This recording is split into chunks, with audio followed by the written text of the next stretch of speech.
Hunger. Poverty. Two words we're used to hearing, but take for granted. Think about it. You have clean clothes to wear, advanced electronics to tamper with, a shower, a roof over your head, and a full meal every day. But there's something you don't realize, and that's how much you have. What if you didn't have these things? What if one day everything you had was just gone? There are a staggering amount of adults and children here in New Mexico that struggle day to day with ways to provide for themselves and their families. According to the Roadrunner Food Bank, almost 90% of hungry households only make $20,000 of income a year, and for many, no money at all. One major problem you can pull from this is the children. These are our future engineers, congressmen, doctors, and the future of our country. But if they don't have the proper nutrition, education won't be on their minds. Their empty stomachs will. There has been a massive increase in hunger here in New Mexico. This ongoing problem has escalated so far to the point where New Mexico was declared the #1 state in all of the U.S. with hunger-related problems. 1/3 of the entire state is estimated to not have a secure amount of food. Oftentimes, families can work, but a disability or lack of interest in work leave parents earning very little money. Even with programs such as SNAP, the food stamp program, these individuals are still struggling to make ends meet and feed their families.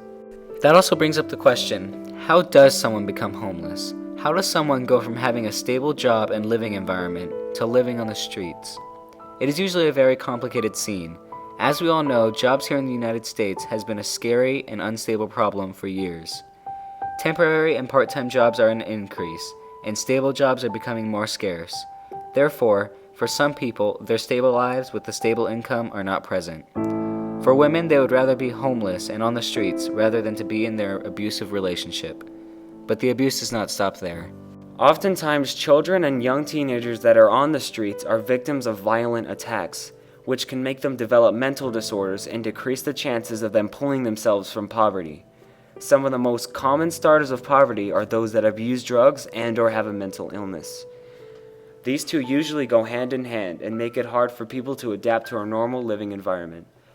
While most of us live on and take very little notice of this issue, there are some who take matters into their own hands to make a difference.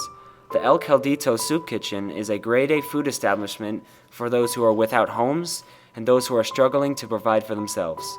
Martin Nona, the kitchen director, along with many others, share a common trait. El Caldito is not the only organization that helps New Mexico in their time of need. There are also programs such as Salvation Army ABQ Services, the Roadrunner Food Bank, Los Alamos Community Food Bank, countless churches volunteering, and so many more. Thousands of people volunteering their time with no pay serve as many as 400,000 free meals annually. But sometimes the satisfaction of giving is worth more than any money you could ever earn. This world is a scary place. It changes. Bad things happen. But remember that when you're in a bad place, someone always has it worse. So why don't you lend those people a hand?